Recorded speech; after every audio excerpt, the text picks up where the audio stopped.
Skulls in the Stars by Robert E. Howard, a tale of Solomon Kane, originally published in Weird Tales, January 1929. Narrated by Trussel. He told how murderers walk the earth, beneath the curse of Cain, with crimson clouds before their eyes, and flames about their brain. For blood has left upon their souls its everlasting stain. Hood. There are two roads to Talkertown. One, the shorter and more direct route, leads across a barren upland moor, and the other, which is much longer, winds its tortuous way in and out among the hummocks and quagmires of the swamps, skirting the low hills to the east. It was a dangerous and tedious trail, so Solomon Kane halted in amazement when a breathless youth from the village he had just left overtook him and implored him for God's sake to take the swamp road. The swamp road? Kane stared at the boy. He was a tall, gaunt man, was Solomon Kane, his darkly pallid face and deep brooding eyes made more sombre by the drab puritanical garb he affected. "Yes, sir, 'tis far safer," the youngster answered his surprised exclamation. "Then the moor road must be haunted by Satan himself, for your townsman warned me against traversing the other." "Because of the quagmires, sir, that you might not see in the dark. You had better return to the village and continue your journey in the morning, sir." "Taking the swamp road?" "Yes, sir." Kane shrugged his shoulders and shook his head. "The moon rises almost as soon as twilight dies. By its light I can reach Talkertown in a few hours, across the moor." "Sir, you had better not. No one ever goes that way. There are no houses at all upon the moor, while in the swamp there is the house of old Ezra, who lives there all alone since his maniac cousin Gideon wandered off and died in the swamp and was never found. And old Ezra, though a miser, would not refuse you lodging should you decide to stop until morning. Since you must go, you had better go the swamp road." Kane eyed the boy piercingly. The lad squirmed and shuffled his feet. "Since this moor road is so dour to wayfarers," said the Puritan, "why did not the villagers tell me the whole tale instead of vague mouthings?" "Men like not to talk of it, sir. We hoped that you would take the swamp road after the men advised you to, but when we watched and saw that you turned not at the forks, they sent me to run after you and beg you to reconsider." "Name of the devil!" exclaimed Kane sharply, the unaccustomed oath showing his irritation. "The swamp road and the moor road. What is it that threatens me, and why should I go miles out of my way and risk the bogs and mires?" "Sir," said the boy, dropping his voice and drawing closer, "we be simple villagers who like not to talk of such things lest foul fortune befall us. But the moor road is a way accursed, and hath not been traversed by any of the countryside for a year or more. It is death to walk those moors by night, as hath been found by some score of unfortunates. Some foul horror haunts the way and claims men for his victims." "So? And what is this thing like?" "No man knows. None has ever seen it and lived, but late farers have heard terrible laughter far out on the fen, and men have heard the horrid shrieks of its victims. Sir, in God's name, return to the village, there pass the night, and tomorrow take the swamp trail to Talkertown." Far back in Kane's gloomy eyes, a scintillant light had begun to glimmer, like a witch's torch glinting on fathoms of cold grey ice. His blood quickened. Adventure! The lure of life-risk and battle! The thrill of breathtaking touch-and-go drama! Not that Kane recognized his sensations as such. He sincerely considered that he voiced his real feelings when he said, "These things be deeds of some power of evil. The lords of darkness have laid a curse upon the country. A strong man is needed to combat Satan and his might. Therefore I go, who have defied him many a time." "Sir," the boy began, then closed his mouth as he saw the futility of argument. He only added, "The corpses of the victims are bruised and torn, sir." He stood there at the crossroads, sighing regretfully as he watched the tall, rangy figure swinging up the road that led toward the moors. The sun was setting as Kane came over the brow of the low hill which debouched into the upland fen. Huge and blood-red it sank down behind the sullen horizon of the moors, seeming to touch the rank grass with fire. So for a moment the watchers seemed to be gazing out across a sea of blood. Then the dark shadows came gliding from the east, the western blaze faded, and Solomon Kane struck out boldly in the gathering darkness. The road was dim from disuse, but was clearly defined. Kane went swiftly but warily, sword and pistols at hand. Stars blinked out, and night winds whispered among the grass like weeping spectres. The moon began to rise, lean and haggard, like a skull among the stars. Then suddenly Kane stopped short. From somewhere in front of him sounded a strange and eerie echo, or something like an echo. Again, this time louder. Kane started forward again. Were his senses deceiving him? No.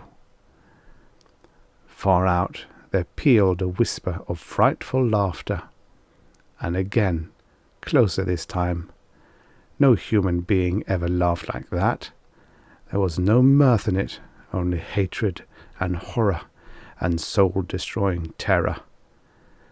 Kane halted. He was not afraid, but for the second he was almost unnerved. Then, stabbing through that awesome laughter, came the sound of a scream that was undoubtedly human. Kane started forward, increasing his gait. He cursed the elusive lights and flickering shadows which veiled the moor and the rising moon, and made accurate sight impossible.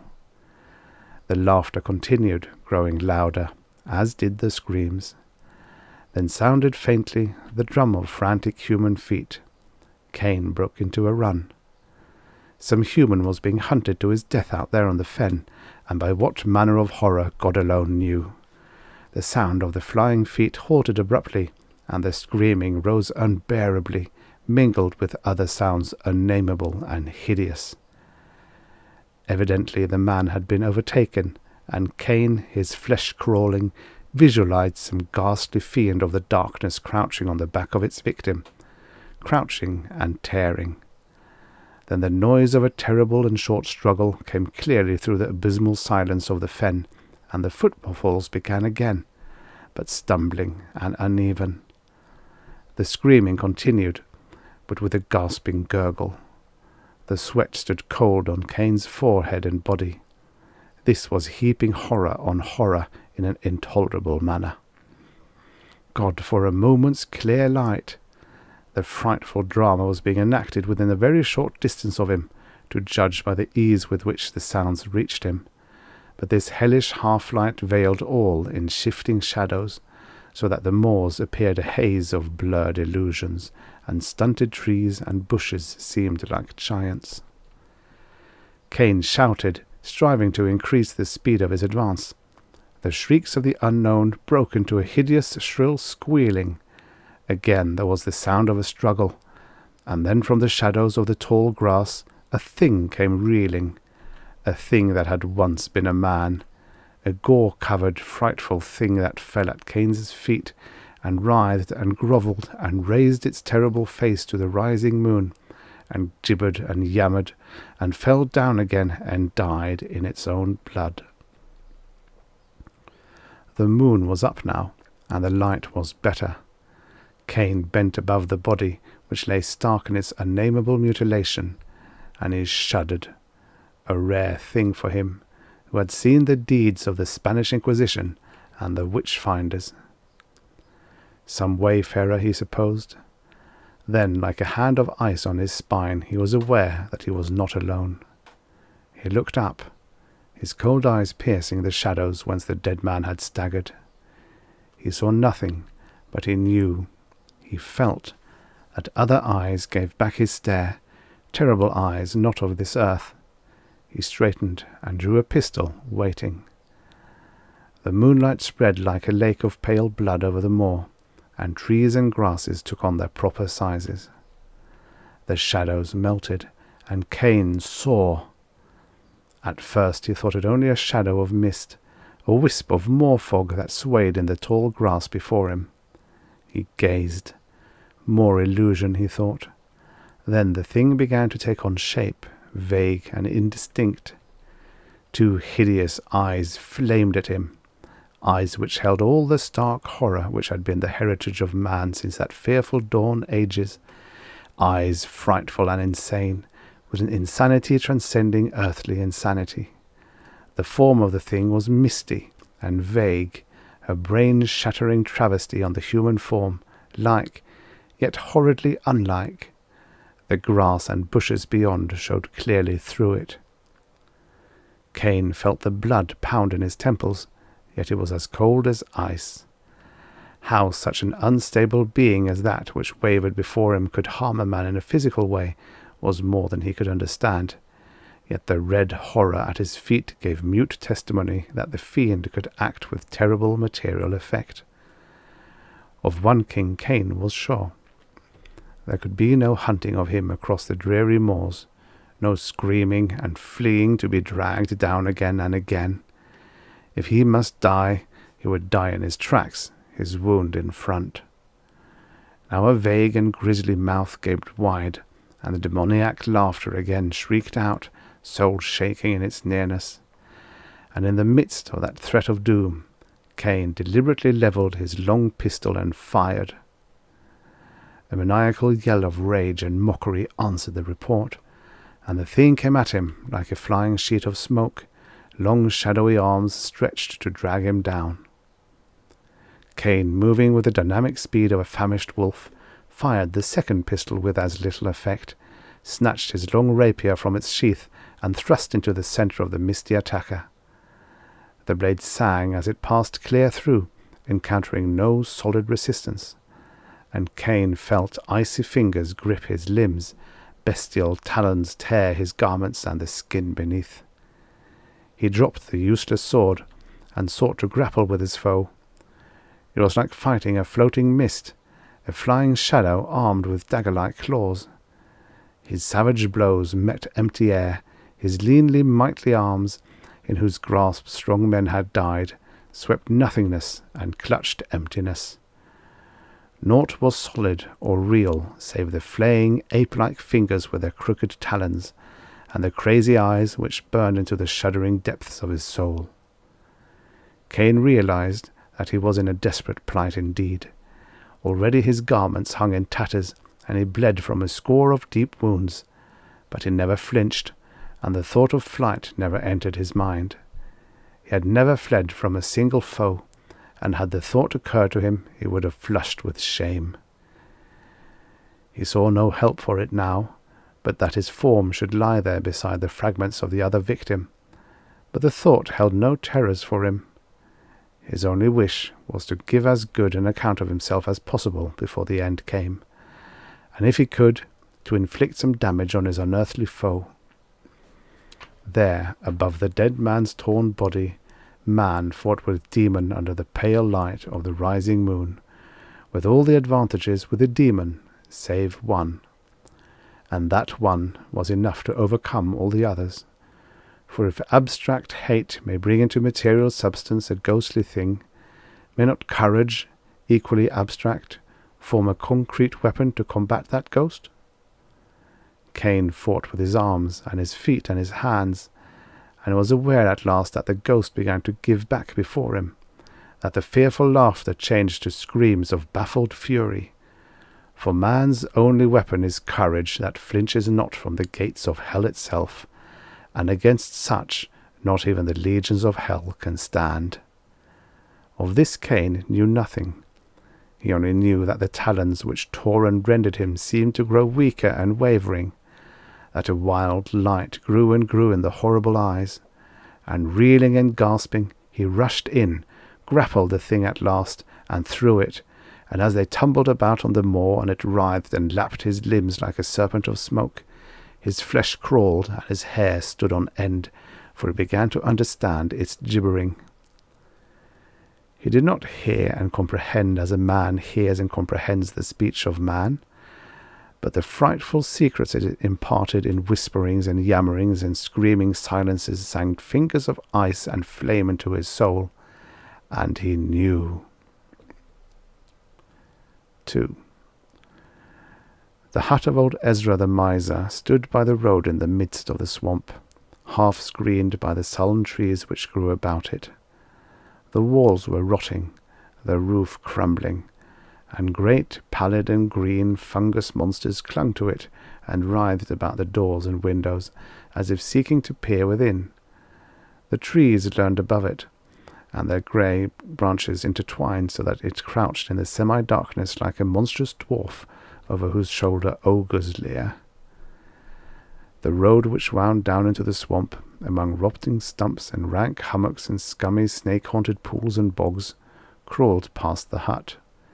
Many people passed that way these days, but few saw old Ezra, save a glimpse of a yellow face, peering through the fungus-screened windows, itself like an ugly fungus.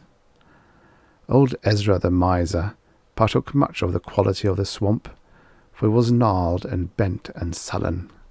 His fingers were like clutching parasitic plants, and his locks hung like drab moss above eyes trained to the murk of the swamplands. His eyes were like a dead man's, yet hinted of depths as abysmal and loathsome as the dead lakes of the swamplands. These eyes gleamed now at the man who stood in front of his hut. The man was tall and gaunt and dark. His face was haggard and claw-marked, and it was bandaged of arm and leg. Somewhat behind this man stood a number of villagers. "You are Ezra of the swamp road?" "Aye, and what want ye of me?" "Where is your cousin Gideon, the maniac youth who abode with you?" "Gideon?" "Aye." "He wandered away into the swamp and never came back. No doubt he lost his way and was set upon by wolves, or died in a quagmire, or was struck by an adder." "How long ago?" "Over a year." "Aye. Hark ye, Ezra the miser. Soon after your cousin's disappearance, a countryman coming home across the moors was set upon by some unknown fiend and torn to pieces, and thereafter it became death to cross those moors. First men of the countryside, then strangers who wandered over the fen, fell to the clutches of the thing. Many men have died since that first one. Last night I crossed the moors, and heard the flight and pursuing of another victim, a stranger who knew not the evils of the moors. Ezra the miser, it was a fearful thing, for the wretch twice broke from the fiend terribly wounded, and each time the demon caught and dragged him down again. And at last he fell dead at my very feet, done to death in a manner that would freeze the statue of a saint." The villagers moved restlessly and murmured fearfully to each other, and old Ezra's eyes shifted furtively. Yet the sombre expression of Solomon Kane never altered, and his condor-like stare seemed to transfix the miser. "Aye, aye," muttered old Ezra hurriedly. A bad thing. Yet why do you tell this thing to me?" "Aye, a sad thing. Hearken further, Ezra. The fiend came out of the shadows, and I fought with it over the body of its victim. Aye, how I overcame it, I know not, for the battle was hard and long. But the powers of good and light were on my side, which are mightier than the powers of hell. At the last I was stronger, and it broke from me and fled, and I followed to no avail. Yet before it fled, it whispered to me a monstrous truth." Old Ezra started, stared wildly, seemed to shrink into himself. "Nay, why tell me this?" he muttered. "I returned to the village and told my tale," said Kane, "for I knew that now I had the power to rid the moors of its curse forever. Ezra, come with us." "Where?" gasped the miser. "To the rotting oak on the moors." Ezra reeled as though struck. He screamed incoherently and turned to flee. On the instant, at Kane's sharp order, 2 brawny villagers sprang forward and seized the miser. They twisted the dagger from his withered hand and pinioned his arms, shuddering as their fingers encountered his clammy flesh. Kane motioned them to follow, and turning strode up the trail, followed by the villagers, who found their strength taxed to the outmost in their task of bearing their prisoner along. Through the swamp they went, and out, taking a little used trail which led up over the low hills and out on the moors. The sun was sliding down the horizon, and old Ezra stared at it with bulging eyes, stared as if he could not gaze enough. Far out on the moors reared up the great oak tree, like a gibbet, now only a decaying shell.